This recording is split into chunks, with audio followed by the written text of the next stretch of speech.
கர்த்தர் பயன்படுவதாக இன்றைய வசனம் சங்கீதம் 50ஆம் அதிகாரம் 15ஆம் வசனம். ஆபத்து காலத்தில் என்னை நோக்கி கூப்பிடு, நான் உன்னை விடுவிப்பேன், நீ என்னை மகிமைப்படுத்துவாய். கர்த்தர் பயன்படுவதாக தசமாகும்போது ஆபத்துல என்ன நோக்கி கூப்பிடுன்னு சொல்லுவார். ஒரு ஆபத்து வருதுன்னா அது அவருக்கு தெரியும். கர்த்தருக்கு மறைவாக எதுவுமே இல்லை.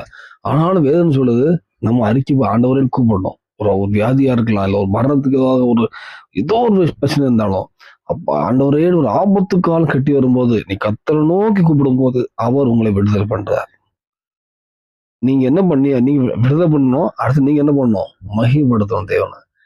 நீங்க கூடாம கூட கர்த்தரால விடுதலை கொடுக்க முடியும். நீங்க கூடாம கொடுத்தா நீங்க நீங்க அந்த கர்த்தருடைய மகிமை வராம ஏதோ ஏதோ உங்க உங்க டெக்னாலஜிலயோ ஏதோ இதுல அதை ரெக்கவர் ஆயிட்டுன்னு நினைப்போம். இப்போ நீங்க ஆண்டவரேன்னு கூப்பிடும் போது ஒரு விடுதலை கொடுக்காரு. ஒரு விடுதலை கொடுக்காரு. நீங்க என்ன பண்ணணும்? தேவன் மகிமைப்படுத்தணும்.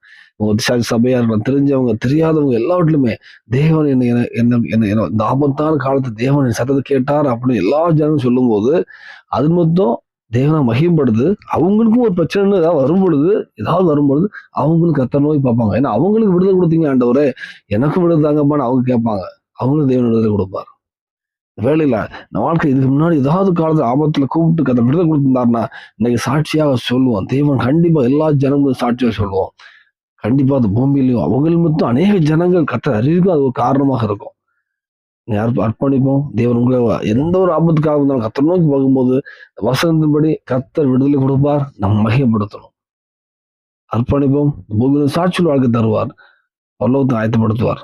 நம்ம மூலமா அநேக ஜனங்களை பரலோகத்துக்கு வருவதற்கு பயன்படுத்தும். அர்ப்பணிப்போம். தேவன் கிருபையுள்ளவராக ஆமென்.